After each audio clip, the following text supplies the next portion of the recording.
Hey everyone, and welcome back to On a Water Break, the podcast where we talk about everything you and your friends are talking about at rehearsal on a water break. This week's episode is live on YouTube right now, or maybe you're getting the rebroadcast later. Either way, we have a great show lined up for you. We're first going to find out what made Trish said. And I'm not getting any Melissa Gorga on display. And why Steven said. I feel like they're taking a lot of steps to try to do more. All this and more on this week's episode of On a Water Break. 8 off the mat and go. Welcome to On a Water Break, the podcast where we talk everything marching arts. Everyone, bring it in. It's time for a water break. Hey everyone, it's Jackie. We have a great episode this week, and we are going to absolutely twirl it out. If you have questions or if you want to be part of the broadcast, feel free to reach out. If you're watching over on YouTube, hit us up in those comments and let's get this going. Before we see who's on the sidelines this week, though, make sure you go and subscribe on your favorite listening app, write us a review, share this episode with a friend. If you have a good topic to talk about, or if you have a question for us to answer, email us at onawaterbreakpodcast@gmail.com, or you can DM us on any of our social media. We also have a form to fill out if you want to be a guest. You can check that out at our link in bio. Let's see who's on the sidelines this week. Trish, just back from vacation and ready to hit the ground running on some DCI. Hey, girl. You're on mute. Oh, hi, everybody. Oh, Am I still on mute? Steven. Hello. I was waiting till you said my name, then I was going to pop off of mute. I've been busy teaching, but I'm happy to be here. Nick, Ricardo, I saw on Facebook you just got done with a very exciting week at camp. I did. Jackie, you know, that's where you and I met years ago, and that is the most magical week of the year. It's my favorite time. I get to teach with some of the best people in the country, and I get to teach some of the best kids in the country. And it's like a magical place where all these band nerds get to gather, and they get to be surrounded by other band nerds and frolic and do band nerdy things. It is just heaven. So I hope that I will forever be on the faculty because it's like my therapy. It's kind of like crack. I think if you were addicted to crack, camp is my crack. Yeah. I have to ask what the band nerd equivalent to heroin would be. Maybe DCI is the band nerd equivalent of heroin. I don't know. Yeah. That's funny. I think being out in Dayton, Ohio, they've got plenty of that out there, and that's usually where I. So that's drummer crack. That's drummer heroin. Yeah. When in Rome. Yeah. Well, I love the Music for All summer camp. It's such a great, like you said, we met there, and it's such a great experience. I've had so many of my students go to, students who went as students and students who went as instructors, like on the color guard instructor track. Love it. Honestly, we should just do an episode about that at some point too. But today we are going to talk about DCI. So we should talk about that. We have an awesome guest with us this morning. It's afternoon for most of you. It's morning for me still. Brandon from the Drum Corps AF podcast, just coming off of a recap recording from his podcast. So how is it going, Brandon? We did that last night, and I'm also coming off of this massive project at my house to rebuild my deck out back, which we started that May 8th, and it is now June 30th, and we're still not done with it, and we're almost done. I still have some railings to put up, but my life is I would use a different term, but it's crazy chaos right now. Normally I would use a different term, but yeah, we're not the AFers that we're used to. So, other than that, Drum Corps season's here, and we're underway, and it's kind of hard to believe that it's already here because I feel like we just did WGA percussion 2 weeks ago. Well, I feel like it sneaks up on me, and then I end up missing a lot of the new stuff. At least I'm still excited to hear about it now. I'm still processing George Washington punting a baby into the scoreboard of Dayton Arena. I'm still trying to let that marinate a little bit. Well, they're coming back. George Mason did not age out, so it's my understanding that he'll be back again. He's in the Spartans. Oh, he's marching that's Spartans good to know. right now? He's in the Spartans. Little breaking news. Somebody from the Spartans told me, did you see George Mason this winter? I said, yeah, I saw it. Like, I wasn't there, but I saw a video. Well, George Mason is in Spartans. I heard he turned into a local bit of a celebrity around Dayton after prelims because the show was so popular that people were following him around for several hours afterwards. So, oh my gosh, I will try to get us George Mason. Don't worry, I'll try to get him for us. George Mason, if you're listening to this episode, I'll pull some strings. I'll try to get him. Ricardo was live at a show. How did that go? Oh my goodness, it was amazing. First of all, I'm going to start off by saying this to all of you people who sit at home and get on your keyboards and talk a whole bunch of crap about drum corps. The activity is not dying. It is alive and well. It is thriving. It is evolving, and it is super freaking cool to watch. Like, I know that I get the benefit this year. Yeah. I get the benefit this year of actually creating drum corps, which is totally fun. But seeing other groups do it and seeing what the things that my friends created, like live and in person, it's like a kid. I'm a kid every year at that first drum corps show because you don't know what you're going to get. You know, we live in this age of everybody doing these elaborate uniform reveals and show reveals and all that stuff, but that doesn't mean anything until like you actually see it on the grass. And child, let me tell you, the stuff that I saw, I only got to see 3 corps this week. I saw Cabby's, Phantom, and Carolina Crown. And all 3 of them, it's just like, wow, like this, everyone is smart, everyone is thinking about things, and the kids are pushing the activity. Like, it's so awesome. It inspired me to be ready to go back on tour today, which I'm going in just a few hours to rehearsal. But like the creativity that comes along with it and things that are being pushed in design, and especially now in the age of like all the digital printing stuff and how things can be coordinated from top to bottom, from uniforms to flags to props, all of those things. I mean, it's something spectacular to see. And, all drum corps is good drum corps. I don't think that there's such thing as a bad drum corps because any corps that makes it out onto the field is already like beat the odds with all of the stuff that it takes to be able to do that. But just the stuff that I saw at the show, how my face was blown off by the Carolina Crown and the Phantom Regiment, how I was a proud alumni seeing the Cavaliers take a step up this year and do something that was really cool and kind of went back to the roots of being the Cavaliers. It was great. Then I have been on the internet because fortunately my algorithm has flipped over to summer mode. So I'm getting all of these clips from all these other drum corps. And I'm like, I can't wait to see everybody's show. I cannot wait. So my first drum corps show is in 3 days as a competitor, and I'll get to see the West Coast corps, and I'm super jazzed about that. So we'll talk about that after I go and see that show. I haven't seen much yet, but I'm really, really jazzed about the Bluecoats show because it reminds me a lot of like the 2015 Kinetic Noise type of vibe, and that's my favorite drum corps show ever. Can we talk about those uniforms? Like, I love how that uniform is like a modern take on like their old uniforms, like the old policeman jacket uniforms. Yeah.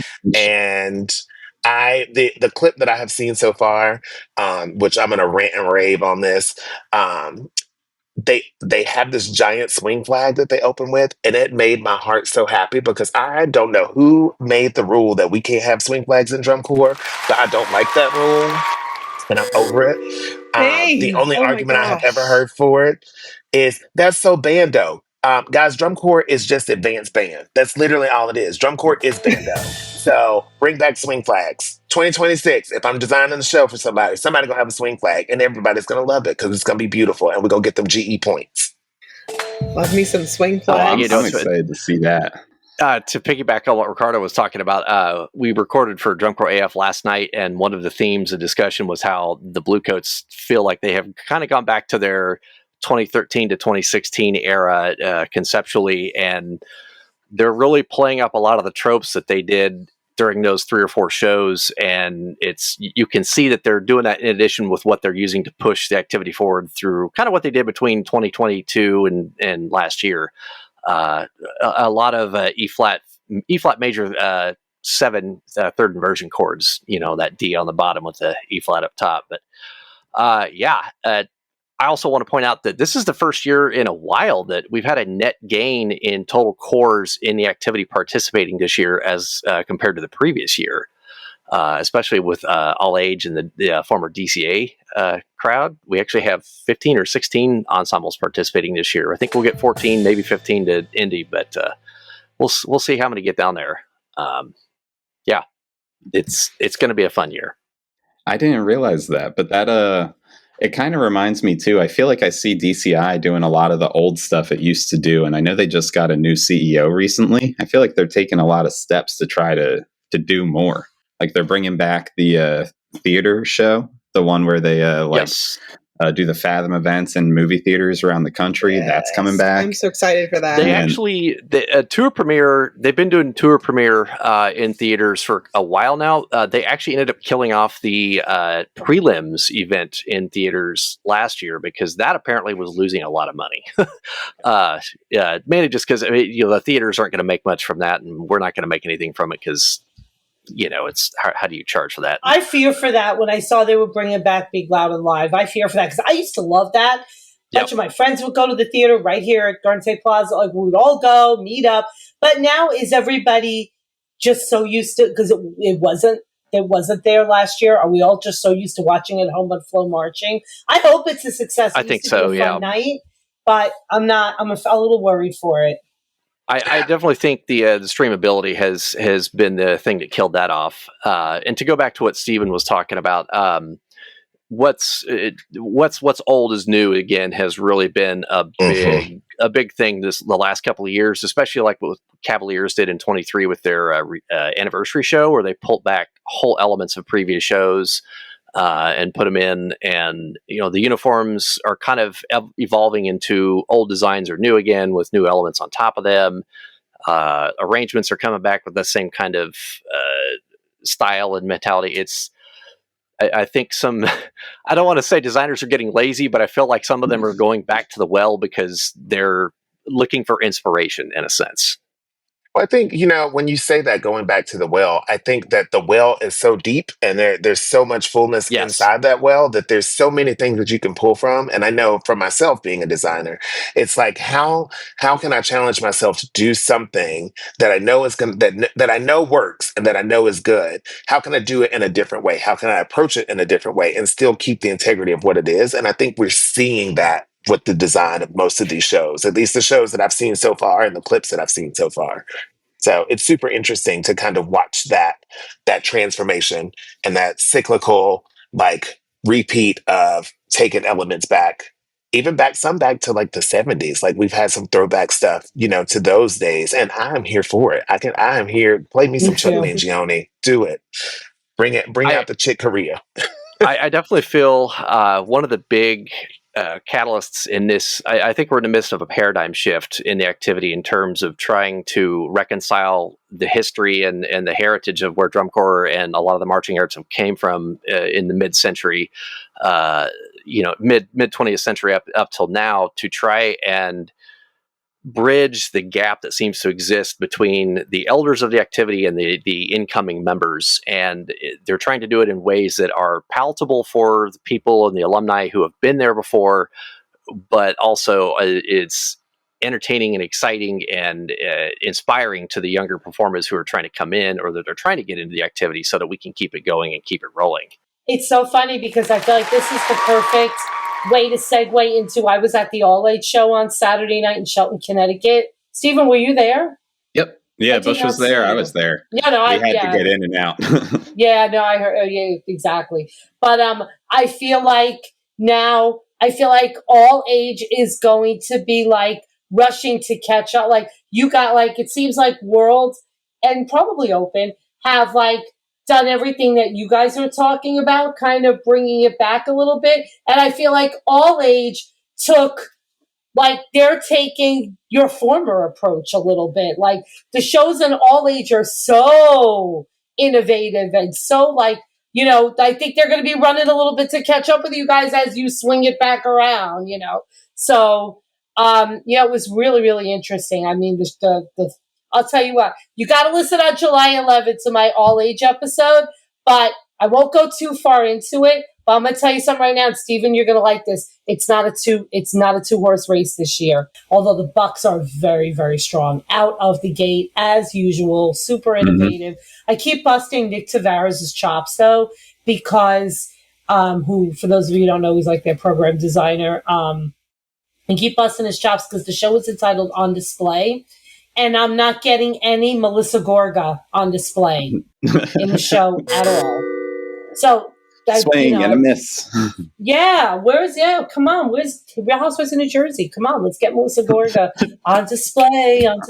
No, come on. Anyway, but they're out of the gate, phenomenal. Can't say enough, good things about it. But Bushwhackers and Caballeros, I mean, a little torn here because I'm a Bush alum. I believe Magenta and Blue also. A conflict really of interest. As a Bush alum, I get the whole infinity thing.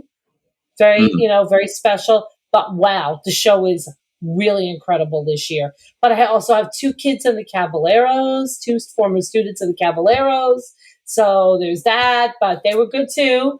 I just think everybody's, really stretching it out, pushing the envelope this year. And I think it's really, really going to be something.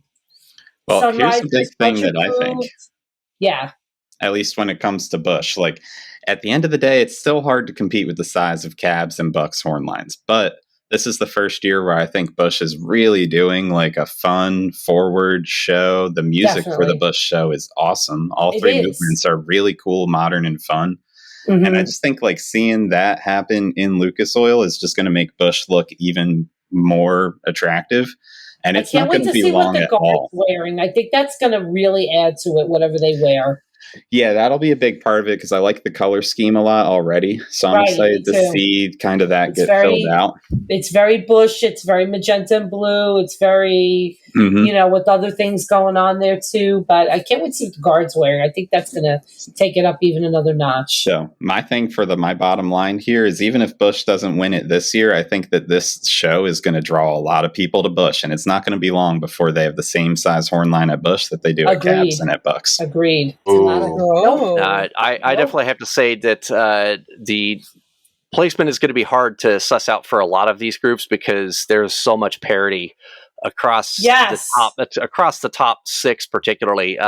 First, second, and third is going to be really tough between Boston, the Bluecoats, and probably BD or and this is where it gets interesting because Phantom looks like they have something that could give them momentum from last year to vie for medal.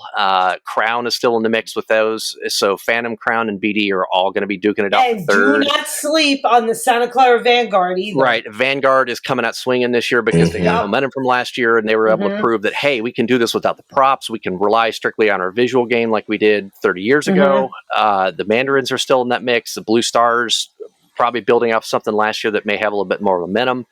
And then everything from 9th place on back through 16th is a complete toss-up. And it's going to be utter chaos to see it from here until finals. I was just informed that Ricardo needs to get on the bus or he's going to miss it. So we're going to let you guys go. And Brandon, if you want to go and get that Drumcore AF podcast produced and up so we can all listen to it, it'd be awesome.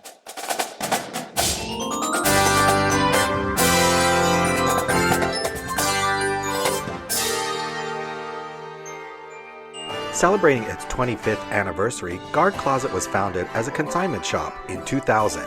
Since then, it has grown to become your one-stop shop for the marching arts. Do you need consignment uniforms and flags for your color guard, marching band, or drumline? We have thousands of sets of consignments in stock and ready to ship. Do you need show design and custom choreography? Our designers have years of experience in the marching arts. Do you need to sell your items and clear out your storage areas? We take in more than 600 sets of consignments each year. and return hundreds of thousands of dollars to our consigners for their sales. Do you need to have your students order shoes, gloves, and other equipment? We can set up a microsite for easy student ordering of a wide variety of items. Do you need custom costumes or flags? We can help get you great designs from our team through top vendors like Show Day Designs. Have you listened to our podcast On a Water Break? Weekly episodes and bonus content keep you entertained and informed with what's going on in the marching arts. For over 25 years, Guard Closet has been here to help. Check us out at guardcloset.com or follow us on social media.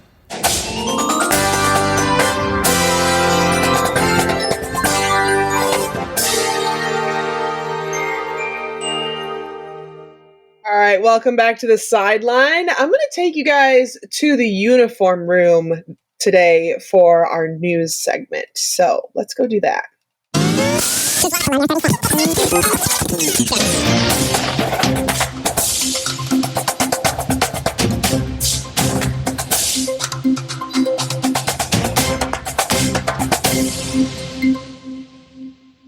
I am so excited that this worked out because we actually have a newsmaker here with us on the pod today on the live show.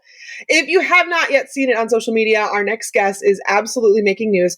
He's trying to win a contest. He made an entire band uniform out of duct tape. So everybody, please welcome Nicholas Moore. Now, of course, when I knew we were going to have Nicholas on, I immediately thought about one of my good friends who is a band uniform designer, so super professional here, Brent Becker. Hey, Brent. So I think we had you on our previous show that we used to have, but this is your first time joining us on a water break, right? So we need to get your 32 count life story. Sounds good. Yep. All right. You know how this works, right? So we're going to give you 8 off the Met, and then you're just going to dive right in and tell us everything that has happened to you from the day of your birth till today. All right.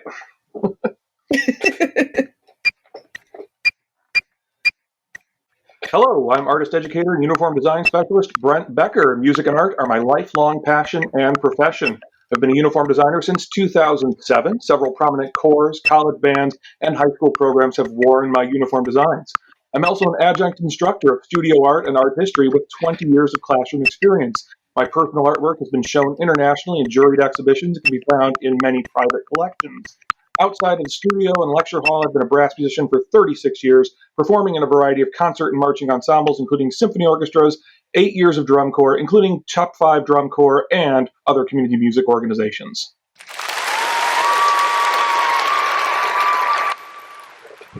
Awesome. Okay, so now that Brent has set the standard, Nicholas, are you ready?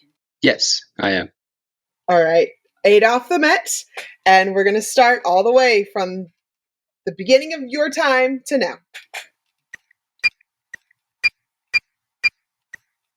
So I was born and raised in North Carolina, and then in first grade I joined the Boy Scouts, and I'm about to become an Eagle Scout soon. In second grade I started to do science fair, and I found a passion for science and engineering, and I really love it.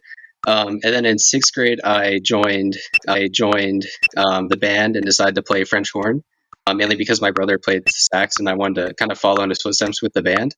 So, and then whenever I joined high school, I learned trumpet and mellophone, and I'm currently learning baritone, and I have a love for music ever since. Right there, right on the dot. That was awesome. So I got to say, as a science teacher, I appreciate the love of science and engineering leading you in as you joined band, because that's essentially what happened with me as well. And I can see something interesting behind you back there. This was actually a completely new story to me. So I'm curious the why, the how. Tell us a little bit about this duct tape uniform that you're creating and the contest it's for and the whole story here. Right. So when I originally started thinking of a design, I really wanted to incorporate music somehow, because I marching band, concert band, and basically anything musical. And I thought with all the instruments I've learning, it only makes sense that I make a brass musical themed duct tape suit. So I decided to do that, and I decided to also incorporate gold duct tape to act as kind of the brass in it. I decided to also put like sheet music in there that you can actually kind of read. I wanted to make it an actual song, but I decided not to because that might conflict with like copyright. But yeah. But I also incorporated a shako because I thought the uniform itself might not be seen as marching band, and I really wanted to incorporate marching band because I love Smart. I love drum corps, I love marching band. So yeah, so I added a shako. So I added a shako, and a shako wouldn't be complete without a plume. So I had to make a really big plume as well. Have you seen this up close? I have not. I've seen images through social media. It's rather impressive. A lot of times when folks are starting out in uniform design endeavors, they forget things like, where the arm sleeves and all that, where that seam should be, that there should be a neck hole. You're noticing things that need to be in place from a practical standpoint, but the aesthetic of it is truly amazing, and I wish you the best in this contest endeavor of yours. Thank you so much. Yeah, so it's a scholarship contest, and if it's the same as I feel like I remember seeing this when I was in high school, that Duct-Tape brand Duct-Tape holds this contest each year for you to build your prom dress and tuxedo from duct tape. So how did you first hear about this contest? What made you want to actually, I know you said talking about science and engineering and wanting to build stuff, but like what made you say, hey, I could do something with this? Yeah, so my sister actually was in the competition before, and that's kind of how I learned about it because she also is really into design, and so I decided to give it a shot as well. But I think the main thing that made me want to do it is I really just have a love for like all types of arts, not just like the music industry. So I thought this would be a good way to showcase my other forms of art too, like design. Yeah, definitely. And I bet along the way, it probably has been like a good learning process and solving problems. I think that's a lot of what goes into engineering and science to begin with. So this entire construction is probably a much more complicated endeavor than it looks like from the outside looking in. Yeah. Brent, you think you could walk us through like the actual making of a uniform? And oh my goodness. Well, the abbreviated version, or at least I think what we want to focus on here when we talk about structure and form here, because I'm seeing it on a dress form in the background there. And as worn in the images that have been circulating through the interwebs, it needs to have a certain amount of structure. I'm curious, Nicholas, did you look at a pattern? Did you go over an existing men's suit form or tuxedo form? What was your process in terms of getting that structure that reads as a structured garment there? Yeah, so I used kind of old clothes as a foundation or a base to tape over. But actually with the jacket, I needed to make it a little longer just because of how it designed better. So I actually sewed on some muslin to the end of the suit jacket in order to tape over that as well. So you are getting kind of what we refer to as a practical draping experience here in the garment industry in that. So you are actually modifying existing forms, which is what so much of fashion design really relies on. There's only so many ways to make a suit. It's really down to colors and materials here, which in this case are very much enjoyed by me from my years in the industry. So did you do anything with the way of buttons? Is there how are you approaching the textures, the colors of it? Now I heard brass earlier, and I heard stuff about script music or sheet music notes there. What other fun details have you incorporated? Yeah, so I did a lot of I did do the buttons. For coloring specifically, I did a lot of gold highlights. Like you can see in the lapels, I made the tie out of gold, and I made all the buttons out of gold as well. If you look really closely at the vest, you will see actually a lot of different cutouts of instruments on them. There's French horns on them, there's trumpets, there's baritones, and mellophones, because I wanted to incorporate everything that I can play and I will play. it was very hard to do all that. I had to like cut out each individual one, and not only that, I had to just design each individual one and make sure that they were all uniform. But they it turned out really good. So I agree. It looks great. For future reference, something like a Cricut machine can help you if you digitize those forms. You can just print them and peel them out and stick them. Just pro tip for later on, right? Yeah, I used a Cricut machine to cut them out mostly. Nick, how long did it take you from start to finish to put the design together? I actually had to log all of that. It took quite but it took around 97 hours, I think, is what we said. And another question we had, how many rolls of duct tape? We also had to log that. It was around 42 rolls of duct tape. Okay. I was expecting more too. Yeah, this is a contest for scholarship. People can vote on it, so it's based on votes from the public. How do people find this and vote for your design? So it's on the Duck brand website, and also with my social media links, I post out links to voting and QR codes to voting. And I have friends who run I have some friends who run like restaurants, like some family friends, and they put up like QR codes in their restaurant. And I'm also making little like button pins that have the QR codes on them, in order so I can just hand out to people and they can go vote online. Awesome. Well, we need to let Steven go to his rehearsal, and let's all go vote. Let's go do that right now. Yeah, I'm going to go vote right now. You should too.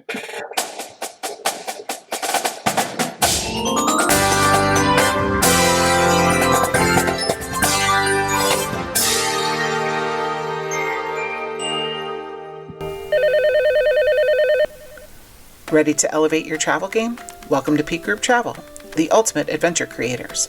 Whether you're planning an unforgettable class trip, a once-in-a-lifetime parade experience for your marching band, or a choir tour full of memorable performance venues, Peak Group Travel handles it all, so you can focus on making memories.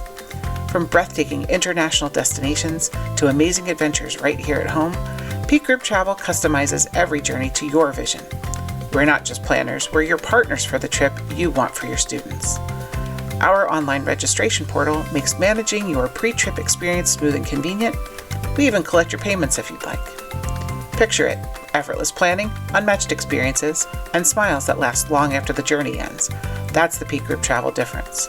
And if you choose to partner with Peak on your next tour, and you mention that you heard about us on the On a Water Break podcast, you'll earn a $100 trip credit.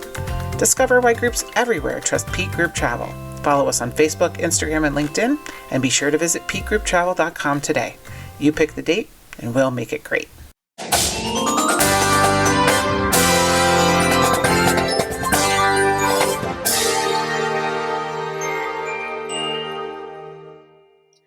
So we were just talking over the commercial break, and Nicholas, I got to know about these shoes. Tell me about the shoes that you made with this whole ensemble.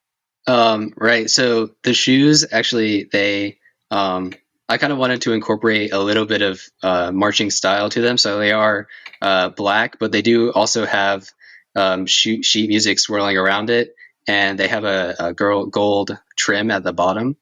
That's awesome. They look so good.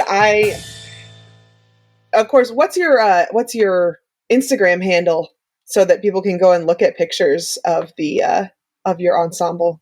Right. So Instagram is at Brass Tape Band Kit, I think. And then TikTok is at Brass Tape. Nice. All right. With that, we have our wonderful designer expert here. So he's going to give us a 60-second tech block to get us all ready for our new uniforms. 60-second tech block. 60-second tech block! That's my favorite part. I laugh every time. Shades of Patricia for you guard people. Oh, it's like Ricardo came We have back. a show today, Speaking sweetie. of, Brandon's back. Hey. All right, let's do 60-second tech block. This is the segment where one of our hosts or guest clinicians is put on the spot to deliver a nonstop 60-second tech session on a topic that needs some serious attention after the last run. Our special tech this week has come prepared with 3 topics they think they can talk about for a full 60 seconds straight. No hesitation, no pauses, just pure technical gold. And this week, we're going to throw it over to Brent. So, Brent, you said your best topics were dressing up the occasion of the performance, making it special, winning at all costs, or the 2011 to 2015 Bluecoat uniform designs. What do you guys think? Let's vote. They're all so good. I agree. I'm going to lean in towards the Bluecoats uniforms. I knew you were going to say that because we just I'd say the same. Everybody wants to know about the Bluecoats uniform. It's very prescient, yes. Brent, are you ready? I guess that's the topic that blew everyone away. Let's go. Ooh. We Trish, see what you can did pull there. up a 60-second timer on your phone? All right, let's Got do it. 60 seconds on the clock. All right. So I was approached by my employer and the executive director of the Bluecoats to refresh an image that they established in 2009 with Michael Gray.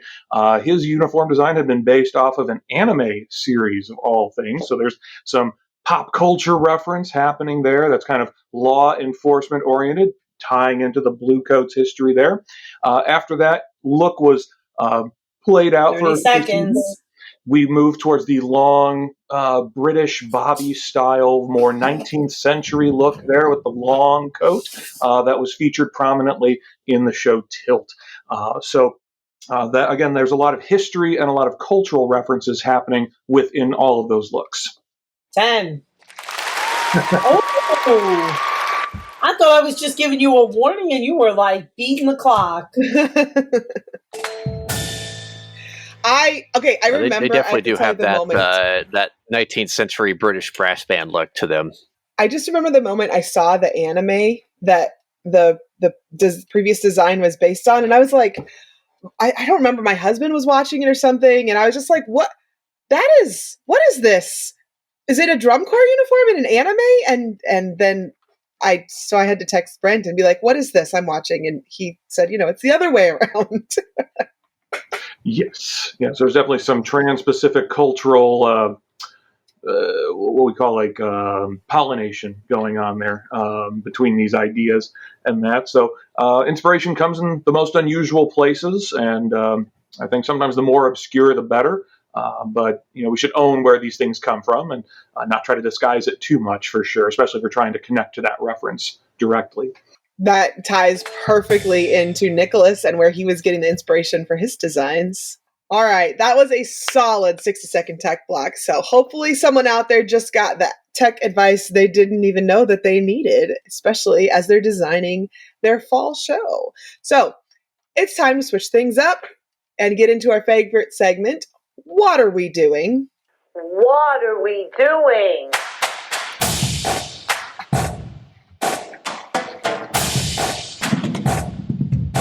What are we doing? All right, this is the part of the show where we let you let loose a little bit, or maybe a lot. This is your chance to rant about something in the marching arts that just doesn't make sense. Maybe it's a tradition that needs to go. Maybe it's a habit that performers can't seem to break. Maybe it's something that makes you think, why are we even doing this? Or why haven't we started doing this yet? Whatever it is, this is your moment to call it out. So who's got something they need to get off their chest first? Trish? I'll start. I got something Brandon. that we were talking about last night on Drum Corps AF when we were recording. What are we doing with, and this is a common complaint that's been around for a couple decades, so it's not necessarily new, but it's starting to become actually a little bit of a thing, I think. Maybe it's just because I'm getting old. What are we doing with these shows that seem to be esoteric for esoteric's sake? Where are the show concepts that are accessible to the audience member and the people in the stands that don't have access to the show notes or the program notes? Where is the digestible concepts and music and repertoire and themes that are are consumable at face value without having to have a dissertation to go with them. What happened to those? We don't have to go over the show bands and HBCU universes. They still have the ability to do that, to put something on the field that is immediately consumable and recognizable. Why did we go away from that? It is the quest for GE so sacrosanct that we cannot maintain some kind of accessibility. Sometimes I think we're just pretending to understand what the show is about so that we seem like we're as smart as what's going on in the room there. I also, for me, it's always been, and you guys that have studied music can absolutely shut me down because I don't.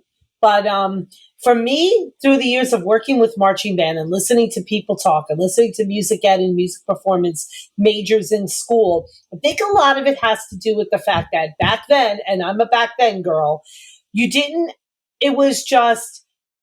drum corps for different reasons. Now, I think you see more music ed majors and music performance majors that are studying this large, library of repertoire that are sitting in a practice room somewhere going, this will make you know what, when I'm a band director, I'm going to do a show about this piece of music.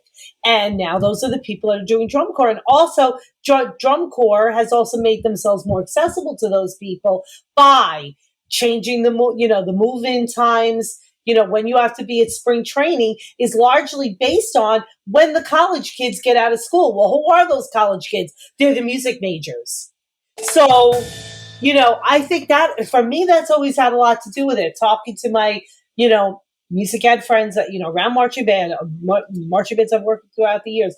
Oh, they know this piece by Mahler and they know this piece by, and I'm like, don't even give me the score. I need the MP3 to write the work. Like, I don't know anything about that. But I think that has a lot to do with it. That it's geared more towards music, people that are studying music in college and want to be marching band directors or want to play in, the Met someday or whatever.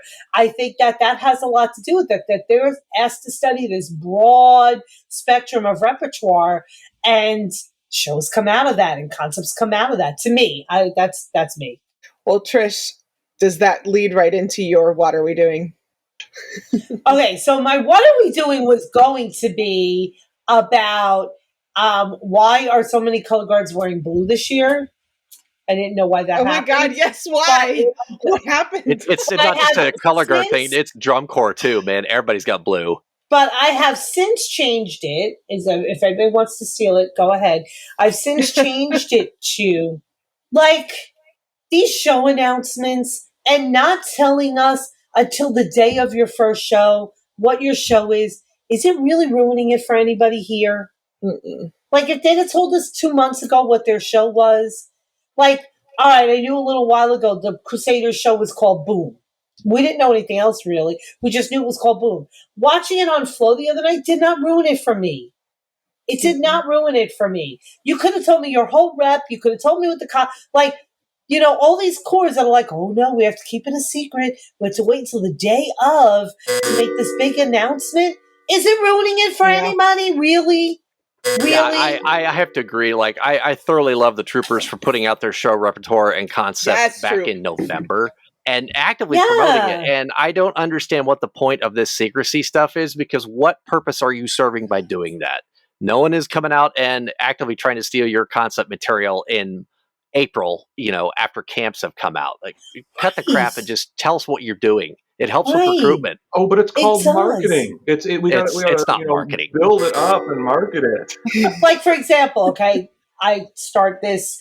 One of my many teacher summer gigs is I work at this summer music program at a school near my house, and I teach a color guard class from 8:30 to 9:20. Then I teach a Zumba class from 9:30 to 10:20. And then I have the whole rest of the day to myself. So it's wonderful. But at the first thing at the color guard class this morning, first of all, the color guard class grew in size from last year. So I was like, do we even have enough equipment here? I mean, I have some and I have to bring it tomorrow, but do we even have enough equipment here? So I was like, all right, let's do this today for the first day. Let's talk about color guard, what it is, blah, blah, blah, whatever. And I said, does anybody have any questions? And one girl raised her hand. I said, yes. She goes, what song are we doing? So like that matters. Like it really matters. Like she doesn't know how to spin the flag yet, but she wants to know what the song is going to do. What song we're going to perform to. It's so important. You know what I mean? So it does matter. Brent, I would say that real quick to piggyback, as a performer, if you're not telling me what we're playing musically, because it's the show concept and theme is so secret that you can't even tell the members what they're playing to or what the music they're playing And is from for. what I understand, that happens. I feel like they don't tell them right away either. I feel like that's a detriment towards member retention and recruiting in the long run. And if you're trying to recruit to prospective high school students, college students that want to do drum corps, it's going to be hard for them to get on board if you can't tell them what you're working on, because hey, how are we going to get excited about Secret Project X? Right. Nobody gives a crap about that. No. Come on. No. You're fooling yourselves, and you're letting your own vanity get in the way of things. Brent, what are we doing? What are we doing? Okay, I'm saying the current costuming paradigm is the marching arts version of fast fashion. This is an idea that garments are designed for single-season use, often cheaply produced with synthetic materials that do not biodegrade and are destined for landfill. No one here has the funds to make the I in DCI interplanetary. We have one planet, and we need, I'd love to see marching on Mars someday. For the sake of that planet, we need to do better. We need to overcome this fear of committing to an image for longer than a 10-show season, insisting on specific auteur versions. That needs to go out of style and fast. Any authentic designer can work with what they have instead of insisting on every aspect of a largely musical program, bending it towards their visual whims. Save the planet, wear a uniform. I'm reminded of the 3 R's mantra from the 1990s, the reduce, reuse, recycle thing. And the first step to eliminating or reducing your carbon footprint is to reduce your consumption. And plastic is oil-based. You want to reduce, you want to cut your carbon footprint, travel less, and buy less plastic. That's the 2 easiest things you can do right there. And beyond that, like every argument that they say, well, we have to theme our stuff to meet the show design. No, you don't. Some of the most iconic shows in drum corps, marching band, or WGI history were done with consistent uniforms year over year that were reused from member to member. And they will forever be indelible in our minds because the show was sold irrespective of what they were wearing. Spartan, the Phantom wore those uniforms the year before or the year after that, or they were recycled from previous years. Mm-hmm. Why do we have to have something new every year? Yeah, we do not by consignment. Do more with less, I think, is kind of where we're going here. For sure. So, Nicholas, you kind of know how this flows. Do you have any what are we doing things to question our whole society, our whole marching arts society? I do. What are we doing with the drum corps shows that don't follow? They don't have as much technical aspect in the brass as they once used to. Recently they have technical aspects, but when you look at a show like Carolina Crown all the way back in 2014, they had fast triple tonguing and double tonguing passages that I think that they should still try to put on during these times instead, like after COVID. I think after COVID, feeding complaints.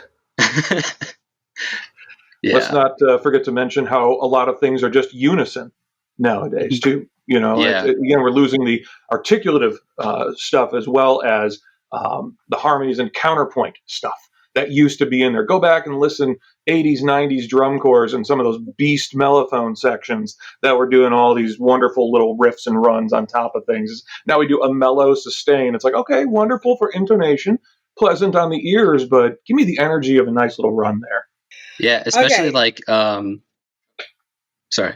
Oh, go ahead. Great job, everyone. Set your equipment down. Gush and go. All right, let's change it over to the gush and goes. This is your chance to shout out something awesome happening in your life. It could be marching arts related. It could be not marching arts related. Maybe you're excited about a performance, student success, life event, just something cool you want to brag about. We're going to be no negativity here, just pure unfiltered hype. So who wants to start us off? I feel like Nicholas should have to go first for this one. Okay, I can start. So obviously I'm very excited about the duct tape suit, and I'm very excited for the competition and everything, and the judging that's currently going on and the voting that ends July 9th, and you can vote every single day. So another thing I'm really excited about is I just did. great. My marching band, my high school marching band's band camp is coming up in like later July, which I'm very excited about. 2 weeks from 8 to 8, so a lot of work. But I'm really excited about Night Beat that's coming up. Since I'm in North Carolina, I get to go to Night Beat and see it kind of in the mid to later season. All the drum corps shows, once they've improved like so much. That is going to be so much fun. Trish, do you want to go ahead and it would gush? almost help us to listen. Oh, go ahead. I was going to say, we have a actual young person performer here who could, give us lots of insights someday, collect their thoughts on repertoires and uniforms and the like. That would be certainly fascinating to hear more of someday, time pending. Trish, what do you want to gush and go on about?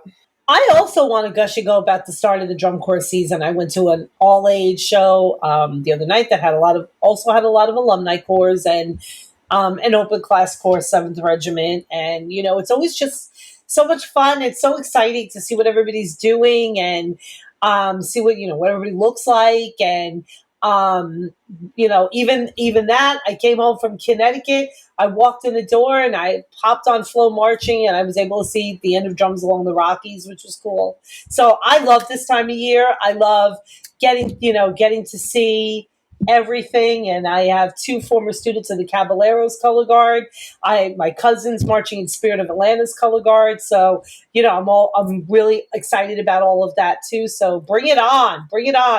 DCI 2025, let's go. Brent, what would you like to gush and go on about?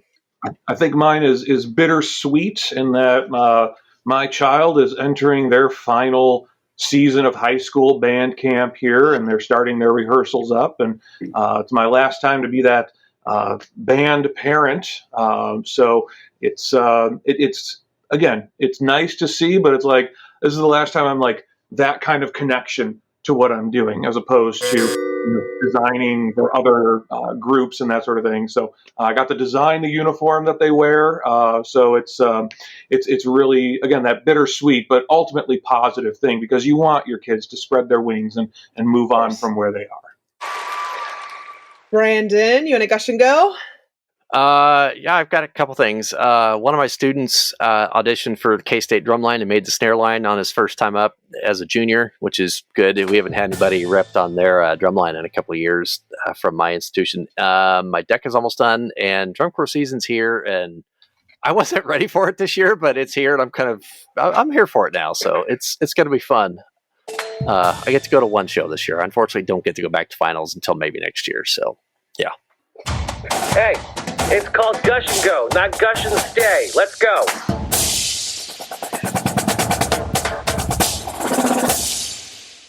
Thank you guys for a great rehearsal this week. Thank you, Brandon from Drum Corps AF, for spending time with us today. Make sure you guys go check out their podcast and listen to their Drum Corps recaps. Thank you so much, Brent and Nicholas, for hopping on. Especially, I feel like it was super last minute that we pulled you guys in, but this was like perfect. Thank you so much to Steven, Ricardo, and Trish for hosting with me. Let's talk social media. Where can people find you guys? Brent, where are you at on social media? I am B.Becker_designs on Instagram. I'm under Brent Becker on Facebook. Most of what I do is visual, so go see the sketches before they become reality on Facebook and Instagram. Those sketches are super fun too. And Nicholas, do you want to go ahead and throw out your social media handles one more time? Yeah. So Instagram is Brass Tape Band Kit. Sorry. You should go follow. And then at TikTok, it is just at Brass Tape. And then please vote for me at the Duck Brand Stuck at Prom website. And vote every single day. They all count. If you guys have a question or a good topic to talk about, make sure you email us at onawaterbreakpodcast@gmail.com or find us on social media and DM us if you want to be on the show. We even have a form to fill out if you want to be a guest. We love having people on the podcast, so check that out at our link in bio on our social media. Or you could just take out your phone. You could make a video, send it to us, and maybe we'll insert it in the podcast. One more thing, don't forget about our YouTube channel, which we are on live right now. Go and subscribe to our show so you can see us on there. You can catch up with the lives. You can make comments, all that sort of good stuff. And before you close out your podcast listening app, go subscribe, write us a review, share this with a friend, follow us on all of our social media at On a Water Break, and we'll see you at the next rehearsal on a water break. The On a Water Break podcast was produced by Jeremy Williams and Christine Ream. The intro and outro music was produced by Josh Lyda. To learn more, visit lydamusic.com. And until next time, thanks for tuning in.